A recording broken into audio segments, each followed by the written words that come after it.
Okay, ready? Are you ready? Are you ready for this? I'm ready. Cool, okay.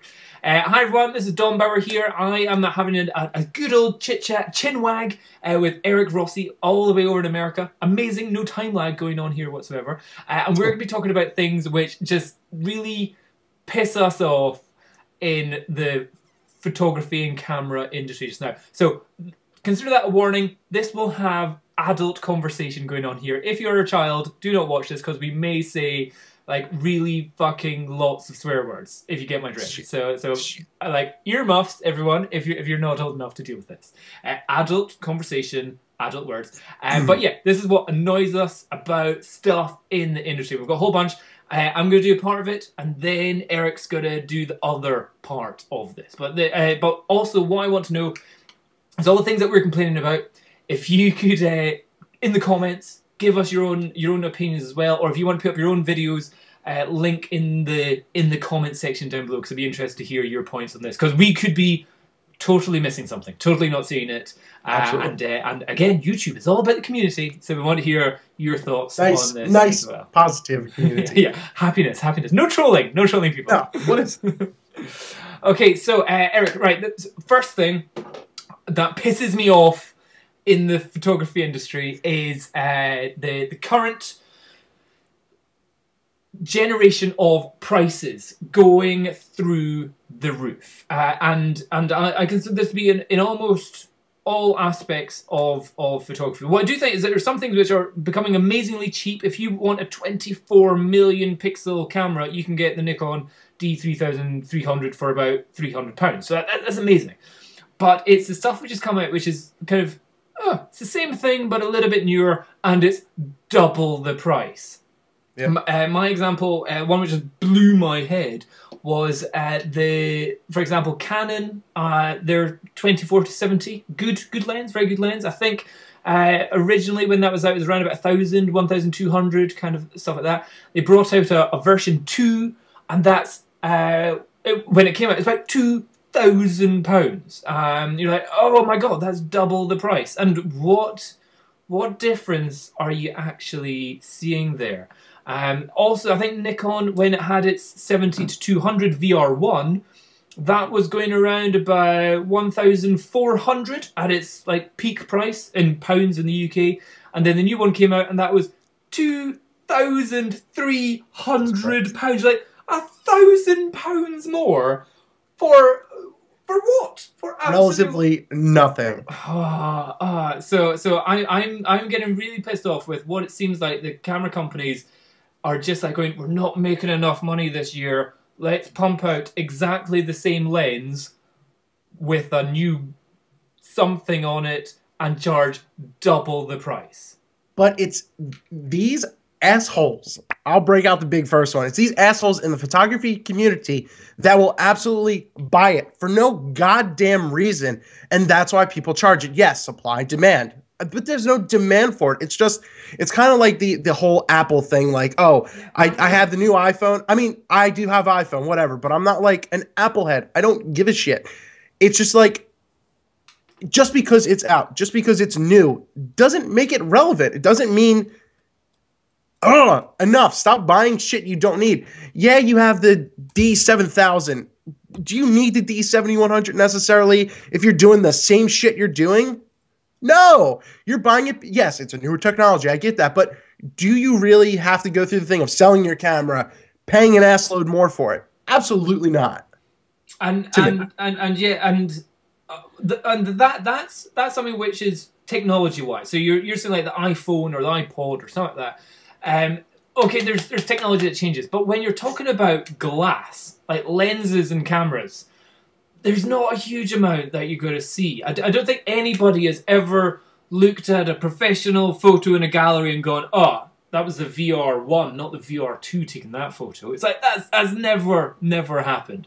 But also at the same time, I think there's some of our stuff which, what was it, Nikon brought out was it the Nikon 1? No, it's got the one, it was an APS-C size point and shoot with a fixed lens, which was at 23 mils, and I recently saw it. Discounted by $600 in America down to something. Hold on, I'll just bring it up myself on Facebook. That line failed for them. That J1, all that kind of stuff. That line failed and tanked for them.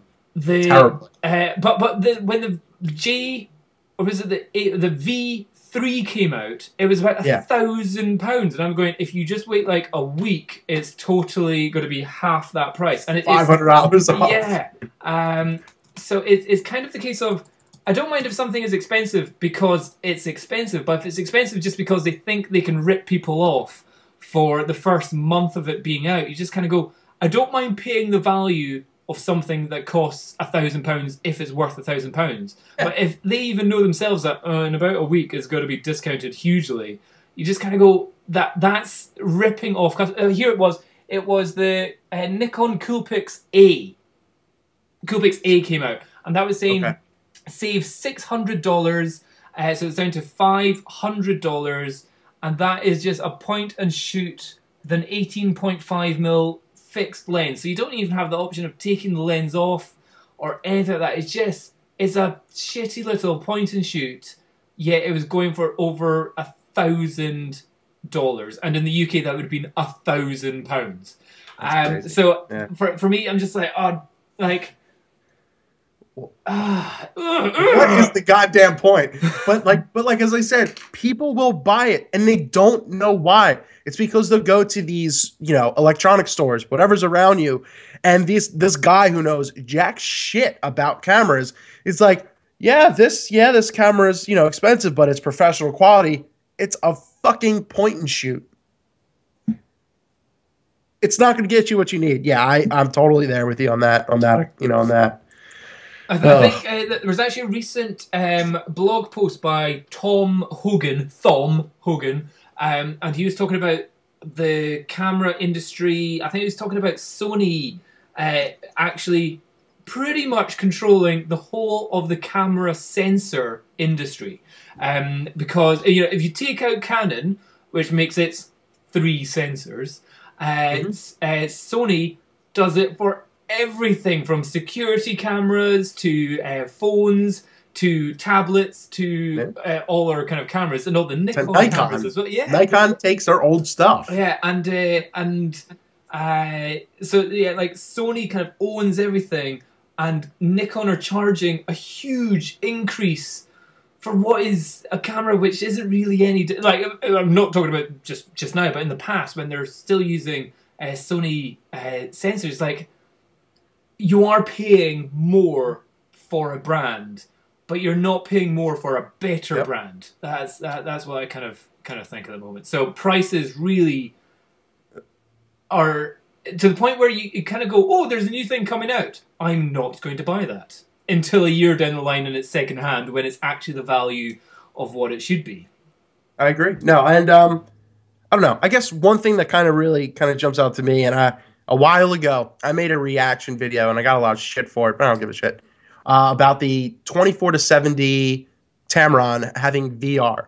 So this whole image stabilization, vibration control, vibration reduction, whatever the hell it is on your camera, how it is, I don't want to say, it's, a lot of people take it, I think it's overrated to a big part in your wider angles. Because when you're wider, it's this huge stigma out there. It's just like, well, you always need vibration reduction, image stabilization. Invest in a goddamn tripod. Do something more professional than hoping and praying that your hands don't shake or something like that.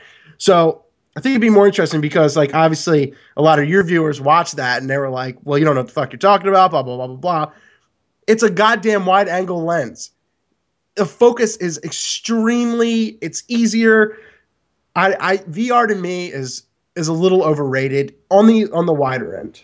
I totally disagree. With that. I think VR is absolutely 100% necessary for everything, whether it be in lens or in camera. I think VR is the best thing. The 5-axis VR that's coming out in the new Sony A7 II. I can't wait for that. I don't understand that. But in terms of like just vibration up and down, left and right, I've found that it's, for example, that exact lens, the Tamron 24-70, I've done a few tests with that, and it's astonishing how I can get down to 1/5 of a second and still get a sharp image. I was like, that is insane. But for me, the VR also works in terms of in-camera vibrations. So if I've got the shutter going bang bang, if I'm trying to get a sharp image, that the VR in the camera in the lens can detect any sort of vibration going on from that as well, and it does do a little bit there. But certainly in the wide angle as well. For me, a lot of the stuff, what it's doing is it makes your digital SLR more of a handy cam. So for me, for video, having in-camera stabilization means, even for wide, it means I don't have to do that tiny little bit of in-computer stabilization to the video afterwards. So I think it's good. I think it's good. While I know I do agree, and I guess the way I word it's weird, but like I mainly want to come from the video side of it, and that, you know, you kind of touched on it there, but it's just more or less you don't need to worry about it. If you're trying to do something a little more professional, you should own different equipment to, you know, compensate for that anyway. A lot of people try to find the easy way out of things. It's just like, oh, well, I should have this big camera with a freaking 70 to 200 on it. It should be stabilized and everything like that. Why are you hand shooting a video with that or anything like that? Put it on more of something, a monopod or something like that. Stop trying to find, and that's one thing that really pissed me off the industry as well, just trying to find the easy way out of things in the industry. So yes, I understand shit's expensive, like we talked about, but you have to be smart and invest in things that you could justify. I think the marketing of that stuff to beginners as well is... Oh, it's just beaten into the heads. It's terrible.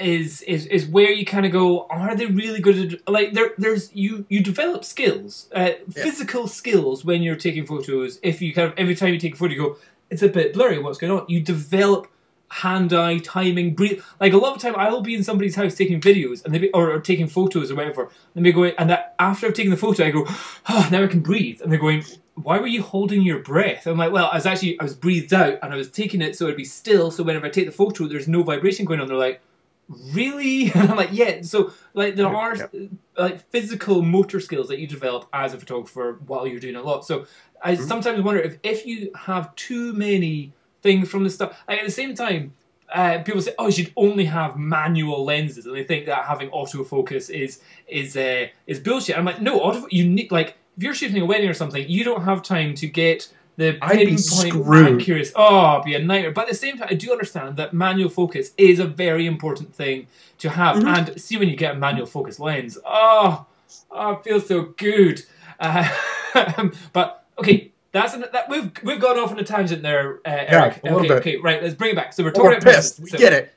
Okay, next one. Let's talk about kind of again to do with prices, but memory cards. Okay. So I shoot a lot of on my Panasonic GH4. It's where these little things, the what do you call it, SD cards. On my Canon and my Fuji, it's these ones which are compact flash cards, and you can get millions of gigabytes of these for very, very cheap. And the super classic, oh no, that's not super classic. Here's an Ultra 1 class 10 memory card thing, and these are cheap, 32 gigabytes, not that expensive. However, what I'm not a big fan of is the new cameras, the more expensive cameras again, which are asking you to have two different types of, like, for me, I'm like, it's my own fault, I've bought two completely different cameras. But if I was just somebody that was just, I've just bought a camera, what memory card do I need? Oh, you can use either or. It's like, why either? Why not just either? Why not just or? Kind of thing. And like, I don't understand the idea. What was it? The D800. That's got a SD and a compact flash card. You're like, why not just have double one of these or double one of these? I have absolutely no problem with these SD cards. I think these are fantastic. They work well. You don't have to worry about. They're so cheap now. So cheap, so fast as well. The bigger ones, the compact flash cards, they're easier to hold. So if you're out in a cold place and you've got cold hands, it's a little bit easier to hold. The ones which are annoying are the micro SD cards, like what you get in the GoPro. I put them down on my desk here, and if I blink, I've lost it. I've gone, where the hell has that gone? So the micro SD cards, get a big one, so you never need to take it out of something like your camera. But fiddling with this or that or this, like in one camera, that pisses me off. And even worse, what the hell? Was it the Nikon D4? D4 with something that nobody has. XQD card. What the fuck is that? I think it's an XQD and a CF. It's a dead technology, essentially, that they still use with the D4S, I'm pretty sure. That is totally insane. It's just like, and then those are not cheap either. They're really expensive for those as well. Super expensive. But also, like, I understand they had potential benefits, as in they didn't need the pins that you get on the SD cards or the compact flash cards.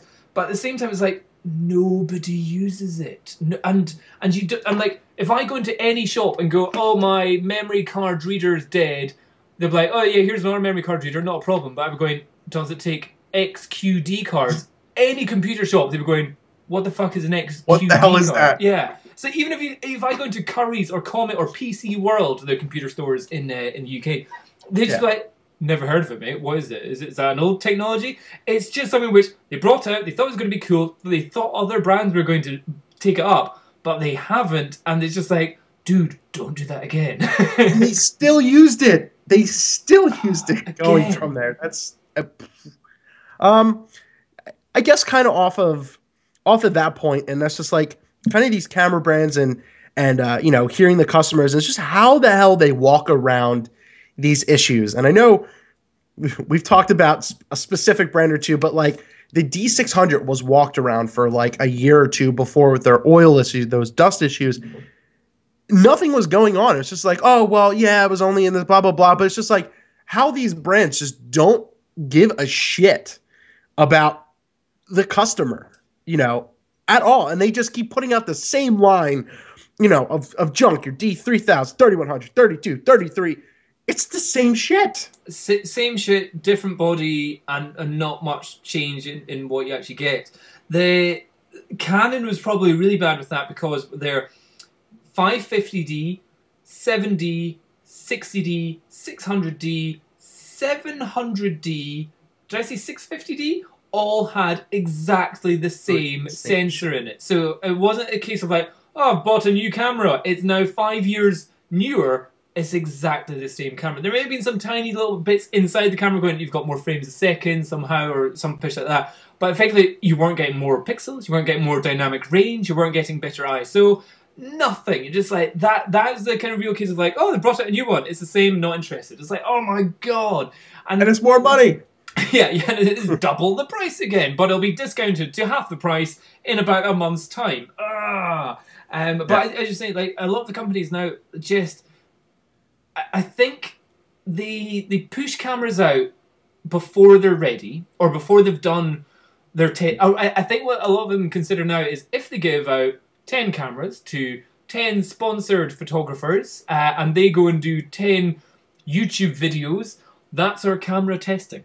They're not like for example, a computer game. Before a computer game goes out to the market, there are about 50 computer nerds in an office somewhere playing the game non-stop, and there'll be any issues, like if they drive somewhere and a glitch comes up, they report that, it gets then re-edited.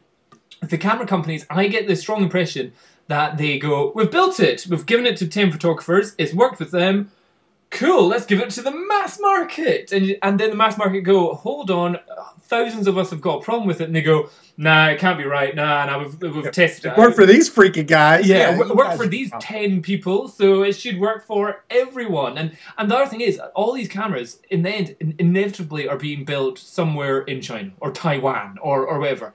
And at the same time, you can have a good run. It's like everything can come out absolutely perfect. Absolutely. At the same time, you can have some guy go into the office, pick his nose, flick a bogey, it lands on a computer somewhere, it screws something up, and the next 10,000 cameras come off and are fucked as well. But it seems like the actual head people just kind of go, don't believe you. What? Oil? Oil spills on it? Nah, can't believe it, can't believe it.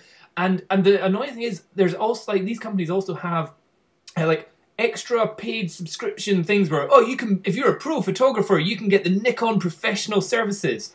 The amount of videos I've heard, or the amount of forums where I've read of people going, hey, I dropped my camera, sent it in, they wouldn't repair it because I bought it in China instead of buying it in Australia, and even though I used it here and there, it's like, There's so many loopholes for these Yes, big that companies. third-party gear. Oh, but not even third-party gear. It's just like if it's I even bought it from a distributor, but it's in a different country from where I broke it. I'm sorry, I meant gray market, not third-party. Gray market. That's what they call it. It's just like, guys, it's your gear. Don't be like negative towards fixing your own gear.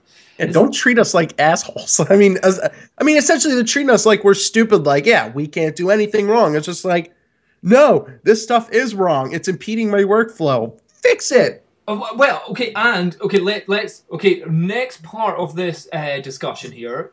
Exactly what you're saying, and kind of what I've said is how they give it out to 10 photographers to go do some stuff, is our idea of, with all these raw files that you get, so every camera comes out with a new raw file codec.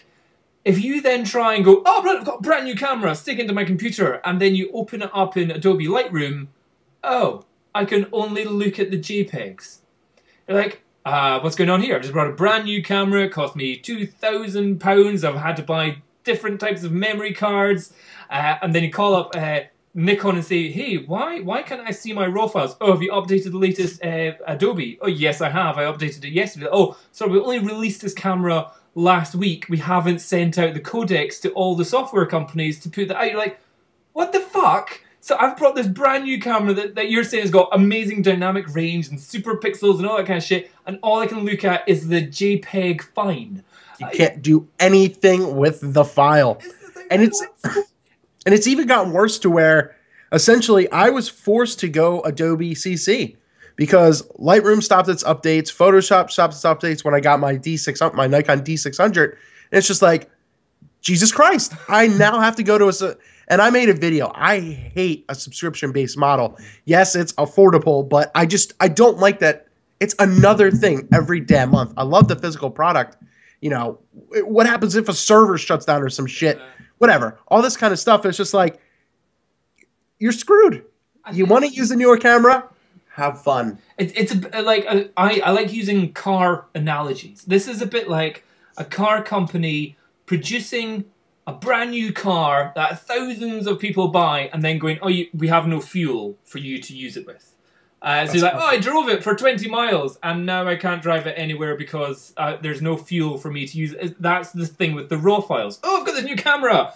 I can't edit the RAW files from it. The fuel will come out with this in about 2 or 3 weeks. Yeah, exactly. It's like, oh, thanks. Yeah, I can't use this for anything. And it's not like they didn't know it was going to be coming out. They go, oh, now we've released it, and now we'll send them the codecs to the software company. Like, I understand that they have to, that maybe they can make extra money by selling the codecs to Adobe and all that kind of stuff. I understand that. But why don't they sell it to Adobe a month before the camera's released, so Adobe then has time to integrate that into the next update or something, so it says, if you're buying this camera, download this file straight away, and then that means you can look at the RAW files. It's like,